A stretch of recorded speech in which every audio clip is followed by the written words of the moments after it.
അസ്സലാമു അലൈക്കും. ഇന്ന് റമദാൻ 2. ഞങ്ങൾക്കിന്ന് ഈത്തപ്പഴ പോളയും സ്പ്രിംഗ് റോളും പിന്നെ സപ്പോട്ട ജ്യൂസും ആയിരുന്നു. പിന്നെ ഞങ്ങൾക്കിന്ന് കരിദിനം കൂടിയായിരുന്നു. അതെന്താണെന്ന് വീഡിയോ കാണുമ്പോൾ മനസ്സിലായിക്കോളും. അപ്പോൾ സ്പ്രിംഗ് റോളിലുള്ള മസാലയൊക്കെ റെഡി ആയിട്ടുണ്ട്. ഇത് ബീഫ് മസാലയാണ്. അതിൽ മുട്ട കൂടെ വേവിച്ചൊന്ന് കട്ട് ചെയ്തിട്ട് കൊടുത്തിട്ടുണ്ട്. പിന്നെ ഈത്തപ്പഴ പോളൻ്റെ അവിടെ ലോ ഫ്ലെയിമിൽ വെച്ചിട്ടുണ്ട്. ഷുർബിയാക്കാൻ നാത്തൂന് ഇറങ്ങിയിട്ടുണ്ട്. അപ്പോൾ വെളുത്തുള്ളിയും തക്കാളിയും എല്ലാം ഇട്ട് കൊടുക്കുന്നുണ്ട്. ആൾക്ക് ഭയങ്കര മടിയാണ് ആക്കാൻ. എന്തെങ്കിലും ആയി കിട്ടിയാൽ ആയി, അത്രേ ഉള്ളൂ. ഇതിൻ്റെ അവസാനം ഒരു ട്വിസ്റ്റ് ഉണ്ട്, എന്താണെന്ന് നമുക്ക് നോക്കാം. അങ്ങനെ അതിലേക്ക് കുറച്ച് ജീരകം പൊടിച്ചത് ഇട്ട് കൊടുത്ത് പിന്നെ ചിക്കനും ഇട്ട് കൊടുത്ത് ഉപ്പിട്ട് കൊടുക്കുന്നുണ്ട്. അത് ഞാൻ വീഡിയോ എടുത്തിട്ടില്ല.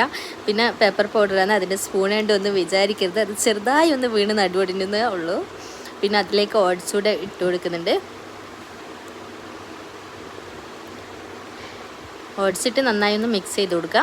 ആ മസാലയുമായിട്ട് മിക്സ് ചെയ്തതിന് ശേഷം അതിൽ കുറച്ച് അറബിക് മസാലയും കൂടെ ആഡ് ചെയ്തതിനു പിന്നെ വെള്ളം ഒഴിച്ചു കൊടുത്ത് നമുക്ക് ഒന്നുകൂടെ മിക്സ് ആക്കിയതിന് ശേഷം ഒരു വിസിൽ വേവിച്ചെടുക്കാം.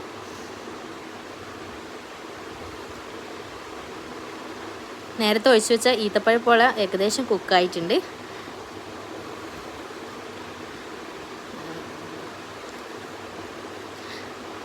ചെറുതായി ഒന്ന് വേവാനുണ്ട്. അതുകൊണ്ട് വീണ്ടും അവിടെ ലോ ഫ്ലെയിമിൽ വെച്ച് ഞങ്ങൾ ഷുർബ കുക്കർ ഓപ്പൺ ചെയ്ത് നോക്കുമ്പോൾ കാണുന്നത് അടി ഫുള്ള് കരിഞ്ഞിട്ടാണ്. അപ്പോൾ അതിൻ്റെ മേലയിൽ ഭാഗം വേറൊരു പാത്രത്തിലേക്ക് മാറ്റി.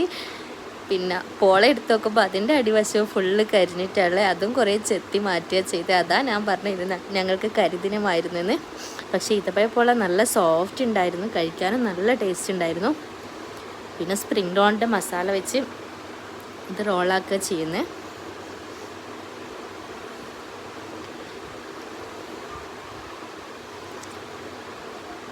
റോളാക്കുന്ന വിധം എല്ലാവർക്കും അറിയായിരിക്കും. രണ്ട് സൈഡിൽ നിന്ന് മടക്കിയതിന് ശേഷം ഇതുപോലെ റോൾ ചെയ്യാം. എന്നിട്ട് അവിടെ മൈദ കൊണ്ട് ഒട്ടിച്ചു കൊടുക്കുകയാണ്. ഇനി ഇത് ഫ്രൈ ചെയ്തെടുക്കണം.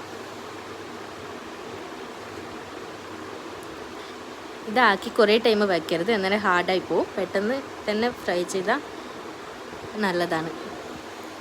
അങ്ങനെ അത് ഫ്രൈ ചെയ്തു.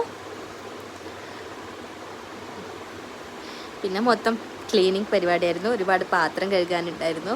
അങ്ങനെ എല്ലാം ക്ലീൻ ചെയ്ത് വെച്ചു. ഇനി നോമ്പെടുക്കാൻ